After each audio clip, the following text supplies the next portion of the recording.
کتێبی ڕۆمەڵخەزای هەڵەبجە بەرگی 2 نووسین و ئامادەکردنی هاودەنگ محەممەد لاپەڕە 233 شایەت حاڵی ژمارە 49. من ناوم محمود فتاح عەبدولمەحەممەدە لەدایکبووی ساڵی 1947 گوندی سازانی هەڵەبجەم.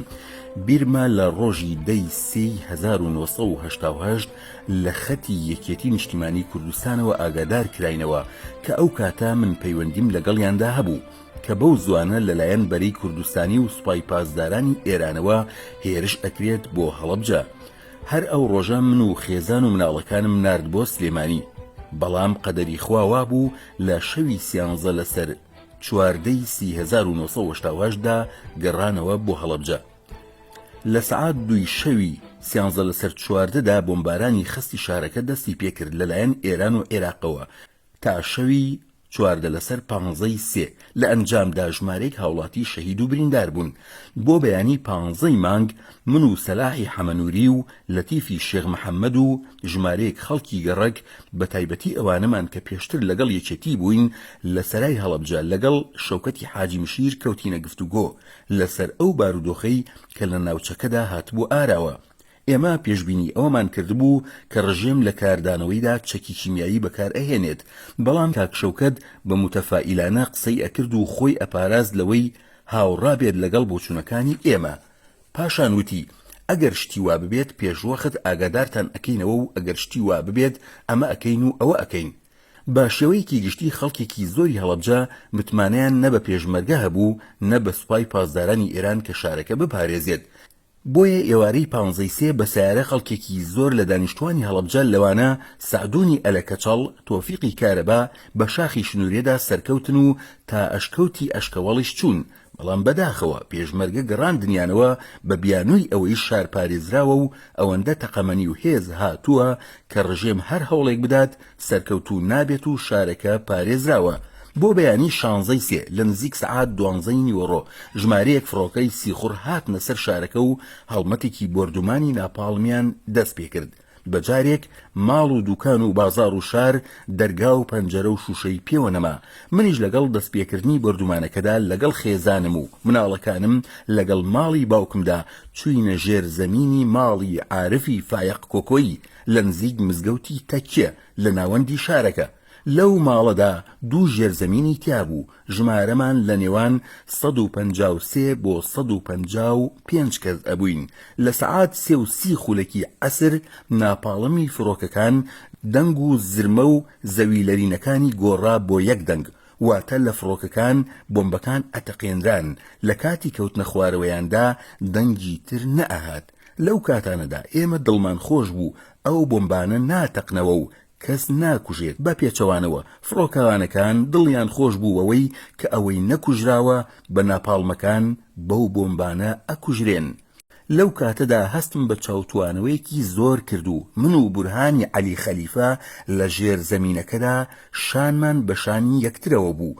بۆیە وتم بورهان من هەست بە بۆنێک ئەکەم، بەڵام سەرەتا گومانم بۆ غازی ماڵان ئەچوو. پاشان وتم تۆ بڵێ کیمیایی نەبێت. بورهان وتی برا قسەی وا مەکە، بەخوا خەڵکەکە زیڕە ئەکات. وتم ئاخر قسە نەکەین ئەو خەڵکە هەمووی ئەمرێت. ئیتر لە ناو خەڵکەکەدا بوو بە مقۆمقۆ وتم ئێوە دانیشن من ئەچمە دەرەوە هەوڵێک ئەزانم و ئەگەڕێمەوە. هەر لەو کاتەدا کە لە ژێر زەمینەکەدا بووم کچە بچووکەکەم لە باوەشمدا بوو، لەگەڵ خۆم هێنامە دەرەوە. حەمە ئەمینی کاک حەمە کەریم و کەمالە دووسەر و جەلالی ساڵح وتیان وەڵڵاهی کیمیاییە. ئیتر کچە بچووکەکەم بردە لای ماڵە کۆکۆیەکان وەدام بەدەستی 2 پیاوە وتم با ئەم مناڵە لای ئێوە بێ تا ئەچم بە دوای خێزان و مناڵەکانی ترمدا. وتیان باشە ئەی ئەگەر نەهاتیتەوە ئێمە چی لێ بکەین؟ وتم ئەگەر نەهاتمەوە لەگەڵ خۆتان بیبن بۆ ئێران و لە ڕای خوا بە خێویکەن بۆ خۆتان. کە گەڕامەوە لە ڕێگا تووشی خێزانەکەی مامۆستا فەخرەدین بووم. 2 جار کەوت و هەڵم ساندەوە. گەڕامەوە بۆ ژێرزەمینەکە بە چرایەکەوە گەڕام بە دوای خێزان و مناڵەکانمدا. خەڵکی ژێرزەمینەکە هەمووی بێهۆش بوون یان نیوەگیان بوون. منیش بە چراکەوە یەک چاوم دا ئەچەقان بەسەریاندا. جگە لە دایکم نە خێزانم نە 4 مناڵەکەمم نەدۆزیەوە. ئەوەی لەو ژێرزەمینەدا بوو بە خەستی کیمیاییەکەی بەرکەوت بوو. کاتێک من چوومە سەریان خەڵکەکە هەمویان کەفیان چەراندبوو، لرخە لرخیان بوو. هەر چۆنێک بوو دایکمم دۆزیەوە، کەفی چەراندبوو، ویستم بیهێنمە دەرەوە. بۆم هەڵنەگیرا چونکە خۆشم کیمیایەکەم بەرکەوت بوو، هێزم تیانەما بوو. بە ماڵی دایکمەوە 9 کەس بووین، تەنها من و ئەو کچە بچووکەم دەرچوین لەو ژێرزەمینەدا. پاشان لە ژێرزەمینەکە ڕام کردە دەرەوە و پێش ئەوەی بگەمە بەردەم ماڵی خۆمان کەوتم. نازانم چەندێک بوو، بێئاگا بووم. دواتر شەو لەسەرماندا خەبەرم بوویەوە. هەر لەو کاتەدا گوێم لە دەنگەدەنگی ژمارەیەک پێشمەرگە بووتم بیکەن بە خاتری خوا فریای ئەو خەڵکە بکەون لەو ژێرزەمینەدا. یەکێکیان وتی کاکە خەمت نەبێ، گازەکەی خەناق نییە، خەناق. دیار بوو خەڵکی ناوچەکە نەبوو. ئیتر بێئومێد بووم کە خێزان و مناڵەکانم بەرەو کوێ چوون. ناچار چووم بەرەو چەمی قەدەغە لە نزیک گوندی باوە کۆچەک. لە ڕێگا مناڵێک لە تەنیشتمەوە بووتم کاکە بچکۆل ئەوە تۆ چاوت ئەبینێ؟ مناڵەکە وتی ئەرەوەڵا چاوم ئەبینێ. پاشان وتی بە من بۆ تۆ چاوت نابینێ؟ وتم نەخێر نەوەڵا. ئیتر وتی دەی وەرە با دەستت بگرم، بەو شێوەیە کە چاوم نەی ئەبینی بە چاوساقی ئەو مناڵە چووم تا گەشتمە چاودی باوە کۆچەک. لە چاوک گوێم لە دەنگی کچە 2 ساڵانەکەم بوو. هاوارم کرد و دوو پیاوەکە کچەکەمیان هێنایەوە بۆم. ئیتر دیسان ئەو مناڵە دەستی گرتم و بەڕێکەوتینەوە. ماوەیەک بە کچە 2 ساڵانەکەم و مناڵە چاوساقەکەوە کە دەستی ڕائکێشام ڕۆشتم. لە ڕێگا گوێم لێ بوو دووژن لە قسەکانیاندا بەزەییان پیا ئاهاتمەوە. ئیتر هاتن هەجیجیانە کچەکەمیاندا بەست بە کۆڵمدا. بەو شێوەیە و بەدەست ڕاکێشانی ئەو مناڵە تا نزیک گوندی مۆردینی کۆکۆیی و ئەڵغامەکانی کوڕەی باڵام بۆ دەستی ڕاکێشام. ئالوێدا گوێم لێ بوو دایکی ئەو مناڵەوتی ئەی هاوار ئەم پیاوەشمان بووە مل. ئیتر ئالوێدا لە دڵی خۆمدا بە خۆم ومد مەحموو ئیتر لەمە زیاتر بۆ کوێ ڕۆیت؟ دایکت و هەردوو چاوەکەت لە دەست داوە، ژنەکەت و 4 لە مناڵەکانت دیار نین، ئیتر بۆ نامریت؟ بۆیە ناچار بە مناڵەکەم وت ڕۆڵە گیان من ماندووم، لەمە زیاتر ناتوانم ڕێگا ببڕم، دەستم بەردە و تۆ بڕۆ. ماوەیەک تەنها بە کوێری مامەوە. خەڵکێکی زۆریش پەیتا پەیتا بەلەمدا تێپەڕ ئەبوون و ئەڕۆشتن بەسەر شاخەکەدا. ئەو شەوە وەک ڕۆژی حەشروا بوو. یەکێ هاواری ئەکرد و ناوی مناڵەکانی یەک بە یەک هەڵ ئەدا. یەکێ کەسی مردبوو ئەگریا، یەکێ وەک من چاوی کوێر بوو دەستیان ڕائکێشا. هەبوو نەی ئەتوانی ڕێبکا و کەس و کارەکەی دانیشتبوون بە دیاریوە. لەو کاتانەدا شەباحێکی سپی هاتە بەرچاوم. منیش هەر لە خۆمەوە دەستێکم دا لە ڕووناکیەکە. کەسێک گوتی ئەوە چییە برا؟ وتم بمبورە بەخوا چاوم نابینێ، نەمزانی تۆی. ئیتر وتی دەی دەستم بەرێ با بتبەم لەگەڵ خۆم باجێ نەمێنی. وتم دەی ئاخر نازانم تۆ لەکوایی. ئیتر هاتە پێشەوە وتی ئەوە تۆ کاک مەحموودی؟ وتم ئەرەوەڵا. وتی بەخوا بەرد بە بەرد ئەتپارێزم. ئەو پیاوە ئێستاش نازانم کێ بوو، بەڵام ئەو چاک منی ئەناسی و زۆر ئازا بوو. منی ڕوا ڕائکێشا بە دوای خۆیدا هەر مەپرسە، تەنانەت هەندێک جار ئەیود ماندوو نەبوویت؟ ماندووش بووم، بەڵام ئەمود نەخێر ماندوو نیم، ئەمود نەک بڵێم ماندووم و جێم بهێڵێت. بەو شێوەیە ئەو پیاوە منی برد تا مەقەڕێک لە گوندی دەوەرە لە ناوچەی کۆکۆیی بەڕووی ڕووباری سیرواندا. ئەو شەوە مامەوە لە دەوەرە تا بەیانی ڕۆژی حەڤەی سێ و خەریک بوو، خۆر و بان گەرم ئەبوو. ئەوەندەم زانی مامۆستا نساری غەفوری شەریفی یاریدەدەری پزیشکی و شارای قادری ئەحمەد شیرین پەیدا بوون. دوای هەواڵ پرسین شارا مناڵەکەمی هەڵگرت و نساریش دەستی خۆمی گرت و بەرەو ڕووبارەکە شۆڕ بووینەوە. دوای ئەوەی لە ڕووباری سیروان پەڕینەوە، پاسدارەکان هێسترێکیان هێنا بۆم و سواریان کردم تا سەر. دوای ئەوەی لە ڕووباری سیروان پەڕینەوە دوای ئەوەی لە ڕووباری سیروان پەڕینەوە پاسدارەکان هێسترێکیان هێنا بۆم و سواریان کردم تا سەر جادە و پاشان بە سەیارە ڕۆشتین بۆ شارۆچکەی پاو و دواتر بەرەو کرماشان. لە کرماشان ویسیان بمبەن بۆ تاران. وتم من نایم، چونکە مناڵ و خێزانەکەم لێ جێماوە. دواتر بردمیان بۆ قەزای کەنگاوەر، بۆ قوتابخانەی ئیمام خومەینی. ئەو ڕۆژە زۆر سیر بوو ئێرانیەکان لە ماوەی 3 سەعاتدا زیاتر لە 200 قەرەگەڵیان لەو قوتابخانەیەدا دانا بۆ ئێمەی هەڵەبجەی. دواتر دەرزێکی ئۆترۆپینیان لێدام کچە 2 ساڵانەکەشم لە تەنیشتم خەوتووە، گیانم سوتاوەتەوە، چاوم نابینێت، زوو ئاو خوێیان پێ ئەدام و غەرغەرەم پێ ئەکرد تا 25 ڕۆژ لە دوای کیمیابارانی هەڵەبجە من چاوم نەی ئەبینی. دوای ئەو ماوەیە ڕۆژێک گواستمیانەوە بۆ قوتابخانەی شەهید باشتی. سەرەتا چوومە 1-2 ژوورەوە، 2 ئافرەتی لێبوو سەیریان کردم، هەموو گیان و دەم و چاوم بە کیمیاویەکە سوتابووتیان خاڵۆمەیە ژوورەوە. بە زەحمەت ڕزگارمان بووە، بابە بۆنەی تۆ لێرە کیمیایی نەمان کوژێت. ئیتر زۆر دڵم پڕ بوو بۆ حاڵی خۆم، بۆ خێزان و مناڵەکانم، بۆ ئەو کچە 2 ساڵانم لەو کاتەدا خەریک بوو بێمە دەرەوە ژنێکی گوندی حەسەن ئاوا، بیرم نەماوە ناوی چی بوو. لەو دوژنە ڕاپەڕی و ڕۆژت بەتانێکی بۆ هێنام و لە سوچێکدا بۆی ڕاخستم. لەو ماوەیەدا ڕۆژێکیان لەگەڵ لەتیفی شێخ مەحموود بووم، پارچە ئاوێنەیەکم دۆزیەوە لە حەوشەی قوتابخانەکەدا و سەیرێکی خۆمم کرد، تەواو دەم و چاوم ڕەش و سوتاو بوویەوە. بۆیە وتم لەتیف تۆ بڵێ ئەم دەم و چاوە سوتاوەی من چاک بێتەوە؟ ئەوژوتی دڵ نییە بە ئاسایی ئەبێتەوە. ئیتر بەو شێوەیە و بە تەنها ژیام تا 40 ڕۆژ. ئەوە بوو ڕۆژێکیان سۆی مناڵەکانم و خێزانەکەم هات بەسەرمدا و داوام کرد وەرەقەم بۆ بکەن بۆ کرماشان و پاوە. ئیتر ڕۆژێکیان بە قاچاق لەگەڵ کەریمی دەروێژ عەلی و لەتیفی شێخ محەممەد کەوتینە ڕێ بۆ هەڵەبجە. ئەو شەوەی گەشتمە هەڵەبجە، حاڵم زۆر خراپ بوو، لە خانۆکەی خۆمدا شەوم کردەوە و بۆ بەیانی 2-3 ڕەفیقم هاتن بۆلام. دوای 40 ڕۆژ شار لەلایەک بردومان ئەکرا، لەلایەکی تر بەدزی پازدارانی ئێرانیەوە مەفرەزەی پێشمەرگەی لایەنە سیاسیەکانی لێبوو. بەیانیەک ئەوەندەم زانی قاڵەقاڵێک پەیدا بوو لە نێوان پازدار و پێشمەرگەدا. کاتێکم زانی بوو بە پەلەماردان. ئەوەندەم زانی لە لای ماڵی حەمەفەنیەوە کە بە حەمەتقە ناو ئەبرا چەند پێشمەرگەیەک چەت کرا. ئیتر شەڕەکە لە پەلەماردانەوە بوو بە گلەیی و یەکێک لەو پێشمەرگانەوتی بابە ئێوەمان هێنایە شارەکە کەچی ئێوە ناهێڵن لە شارەکەدا بین و چەکمانەکەن. پازدارەکانیش ئەیانوت ئەمنیەت و پاراستنی ئەم شارە لە ئەستۆی ئێمەدایە، کەس لەم شارەدا نییە ماڵی کەس ببات ئێوە نەبێ، هەرچی ماڵە تاڵانتان کردووە بە ناوی خزم و برا و کەسی خۆتانەوە، بۆیە نابێت بچنە ماڵانەوە و بە وەرەقە نەبێت، نابێت بێنە ناو شارەکەشەوە. یەکێک لەو پێشمەرگانە ئێستا مقدەمە.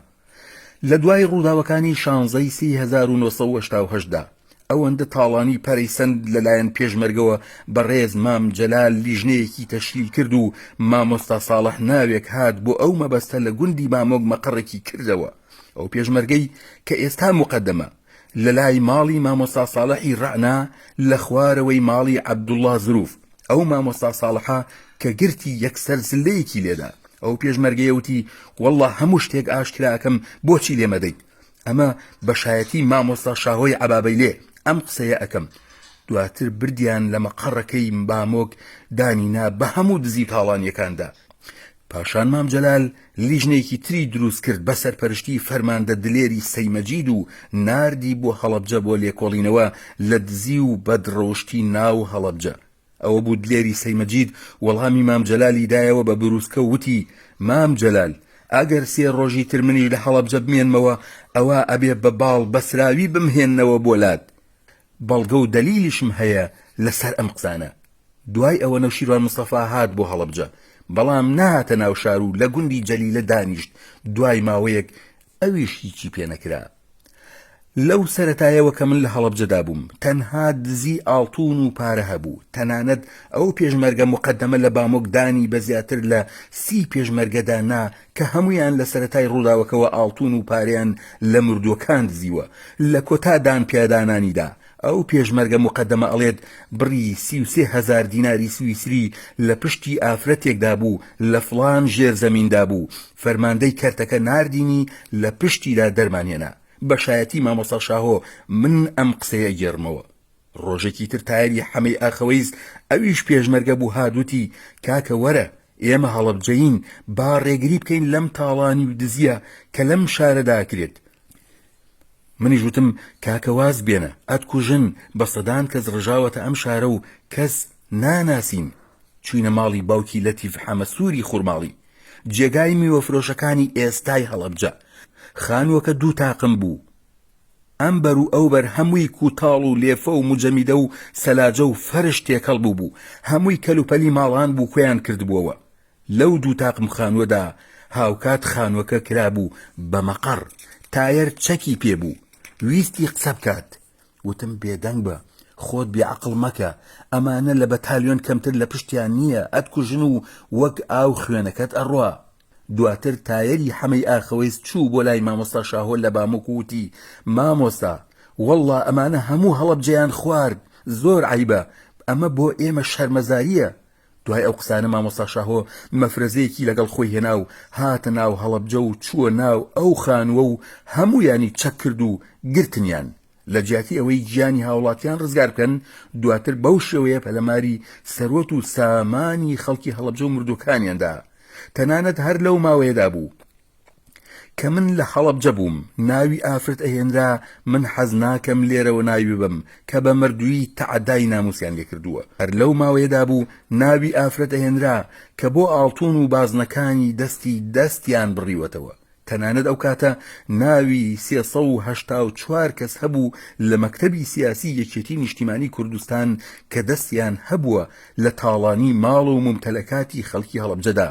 ئەو 15 ڕۆژەی کە من لە هەڵەبجە بووم، ئەو بارودۆخەم بینی کە لە شەهید بوونی خێزان و مناڵەکانم بەلامەوە ناخۆشتر بوو.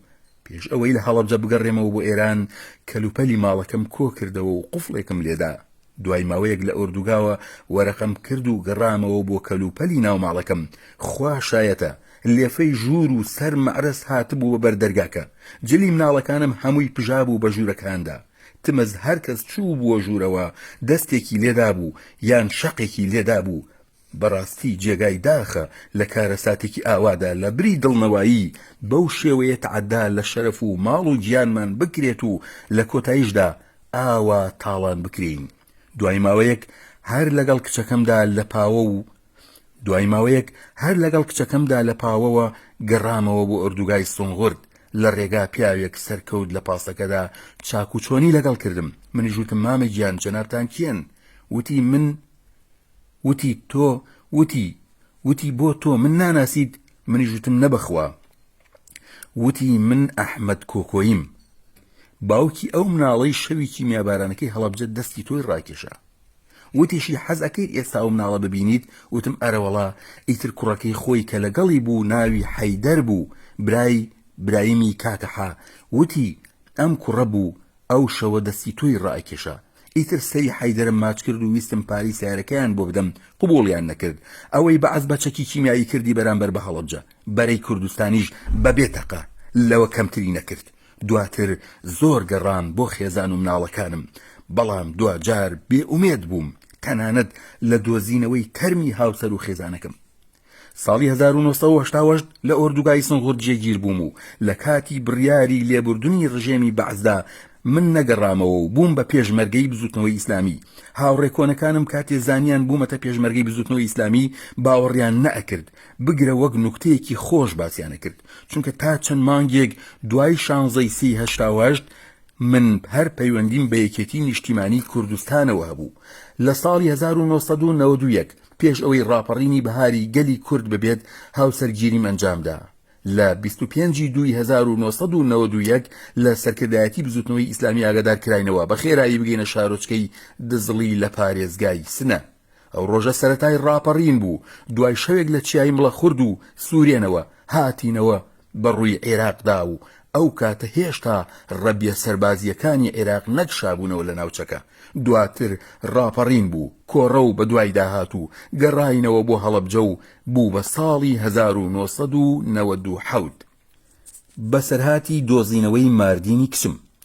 ڕۆژێکیان لە شاری سلێمانی دراوسێکی ماڵی محەممەدی برام بە ناوی ڕەفیقی فەرەنگی حاجی حەمە ئەمین و کاوەی مەعاون توبی خوشکەزای مەلایەسین هەواو ئەدا بە محەممەدی برام و ئەڵێت کچێکی هەڵەبجەی چەند ساڵە لە ئێرانە و لە کەسوکارەکەی ون بۆ و تازە گەڕاوەتەوە بۆ سلێمانی. ئیتر کاوە بە محەممەدی برام ئەڵێت دایکم ڕۆشتۆتە ماڵەکە و وتوێتی من هەڵەبجەیم و ئەم کچەش هەڵەبجەیە و من قبوڵی ناکەم مناڵی هەڵەبجەیی لە ماڵاندا بێت، بۆیە ئەبێ بیدەنەوە بە من. بەڵام ماڵەکە ڕازی نابن. ئیتر دوای ئەو دەنگ و باسە محەممەدی برام ناونیشانی ماڵەکە وەرئەگرێت لە سلێمانی و ئەچێت قسە لەگەڵ ماڵەکەدا ئەکات. ئەو ڕۆژە محەممەدی برام هەر بە شێوەی ڕوخسار و قسەکردن و پێستیدا ئەڵێت وەڵڵاهی ئەم کچە لە خێزانی ئێمە بەدەر نییە. دواتر کچەکە ئەڵێت کچی ئێوە ناونیشانێک ئاماژەیەک هەیە لە جسمیدا؟ محەممەد ئەڵێن نەخێر. دواتر خواحافیزی ئەکات لە ماڵەکە و ئەوەندەم زانی تەلەفۆنی بۆ من کرد و دوای گێڕانەوەی چیرۆکەکە وتی کچی تۆ نیشانە لە جسمیدا هەیە؟ وتم بەڵێ. وتی چییە نیشانەکە؟ وتم من نازانم. دواتر تەلەفۆنم کرد بۆ ماڵی خاڵوانی لە باوەنووری گەرمیان و خسەم لەگەڵ پورێکیدا کرد، واتە خوشکی دایکی کە ئەمری خوای کردبوو لە کیمیابارانەکە. وتی بەڵێ ئەگەر ئەوە ماردینی کچی تۆ بێت بە ئەندازەی 50 فلسێکی کۆن نیشانە بە فڵان جێگایەوە هەیە. یەکسەر وتم دە هەر ئەمڕۆ وەرە بۆ هەڵەبجە ماردینمان دۆزیوەتەوە. هەر لەو ڕۆژانەدا محەممەدی برام و فاتیمەی خوشکم چەند جارێک سەردانی کچەکەیان کردبوو لە ماڵی دارای حاجی تۆفیقی سوورەبانی. داراش بەردەوام وتبووی وەڵڵا نایدەمەوە پێتان تا باوکە ڕاستیەکەی نێت و دڵنیام نەکەنەوە. لەو کاتەدا شەڕی ناوخۆ بوو، ساردیەک هەبوو لە نێوان بزوتنەوەی ئیسلامی و یەکێتی نیشتیمانیدا، بۆیە ئاسان نەبوو من بچمە سلێمانی. هەر بۆیە نامەیەکم نووسی بۆ ئەو پیاوە بەڕێز و خاوەن بنەماڵە شەریفە کە ناوی دارای سوورەبانی بوو. خەڵکی ناوچەی شارباژێر بوون، خاوەنی دوو هاوسەری بەڕێز بوو. سەرەتا زۆر سوپاسی خۆی و خێزانەکانیانم کرد کە لە قۆناغێکی ژیاندا شەرەفی منی پاراستووە. دواتر حاڵ و مەسەلەی خۆمم بۆ گێڕایەوە و لە کۆتاییدا نووسیم ئەگەر ئەکرێت خێزانت لەگەڵ کچەکەم و خوشکەکەمدا بنێریت بۆ هەڵەبجە. ئەوە بوو لە ساڵی 1997دا، لە مانگی 5دا بوو یان مانگی 7 بوو. لە هەمان کاتدا پورەکانی ماردینی کچم لە گەرمیانەوە هاتن بۆ هەڵەبجە. ماردینی کچم کە بە هێرۆ ناونرا بوو لە سایرەکەدا بەزی لەگەڵ نەسرین خانی هاوسەری کاکدارا سوورەبانی و خوشکەکەم. دوای بەخێراتن بە تەکسیەک چوینەوە بۆ ماڵەوە. ماڵەوان زۆر قەرەباڵغ بوو. هەر لە دوورەوە ماردین من ئەبینێت بە نەسرین خان ئەڵێت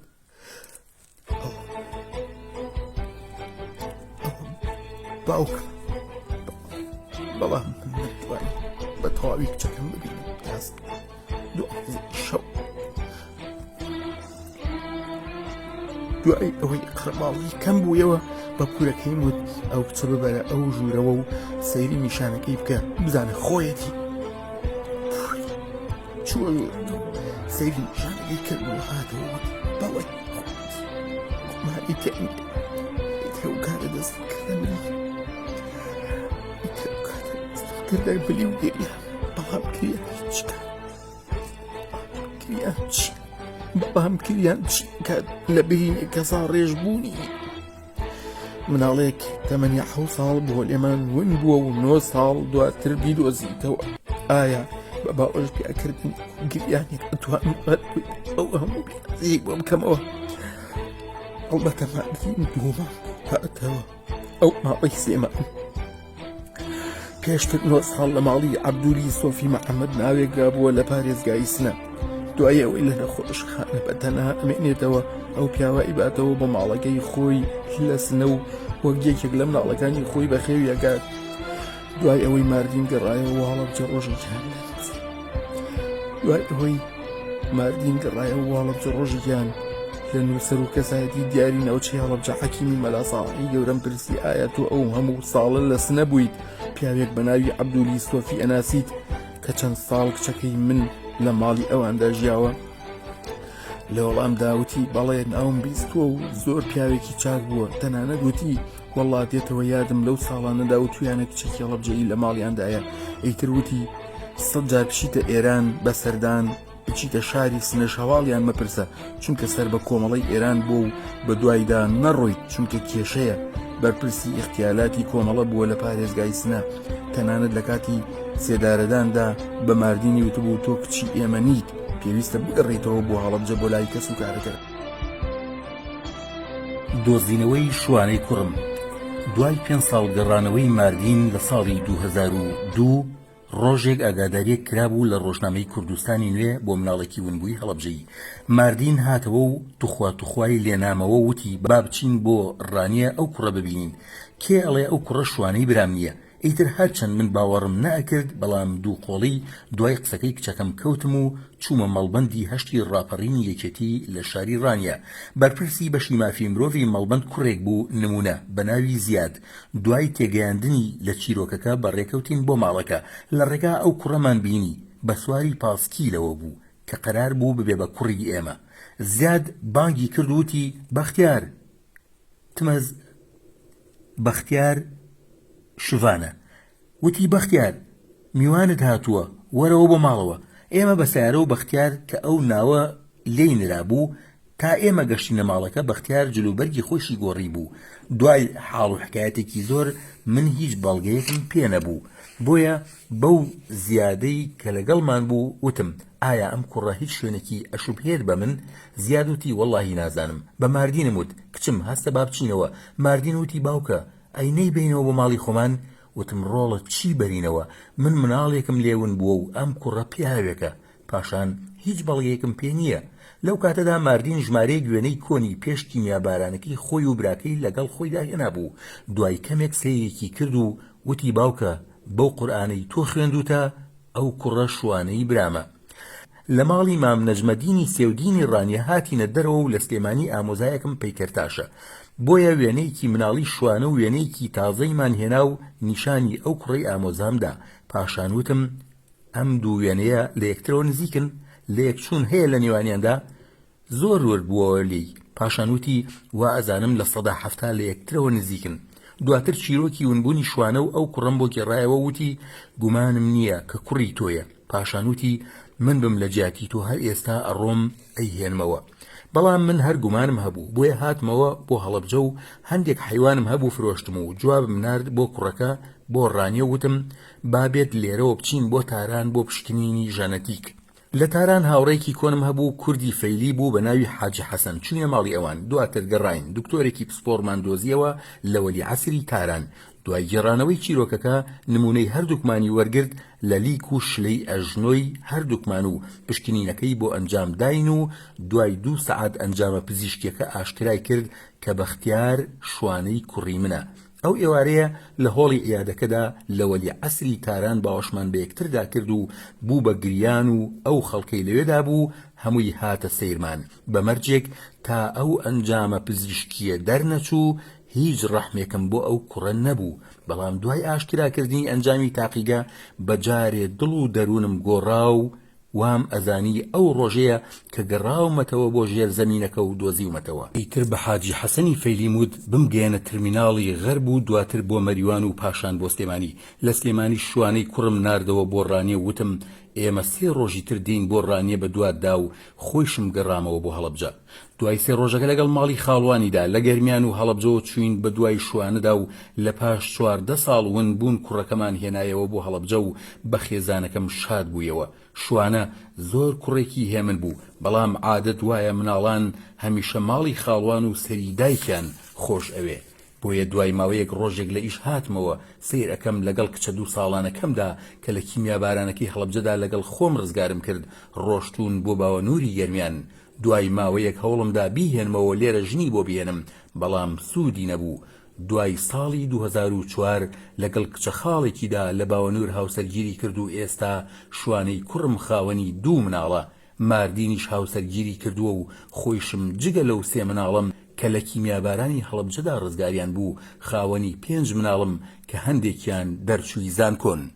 لە ئێستاشدا پەیوەندی و دۆستایەتێکی بەهێزم لەگەڵ ئەو 2 بنەماڵە بەڕێزەدا هەیە و تا ماوم خۆم بە قەرزاریان ئەزانم. ماوەتەوە بڵێم بۆ لە کاتی گەڕانەوەی مناڵەکانی مندا حکوومەت و ڕاگەیاندنەکان بێدەنگ بوون. مەگەر ونبوون هەر ونبوون نییە ئیتر بۆ ئەم تەرازوی حکوومەت بە شێوەیەکی جیاواز پێوانە و کێشانەی گەڕانەوەی مناڵەکانی منی کرد. بەتانیا جێم مەهێڵن بەتانیا جێم مەهێڵن ئەم شەو زریانم چێنێ ئەم شەو زریانم چێنێ تەموو مژدام دەپۆشێ تەموو مژدام دەپۆشێ مانگە شەو دەم ڕفێنێ مانگە شەو دەم ڕفێنێ مانگە شەو دەم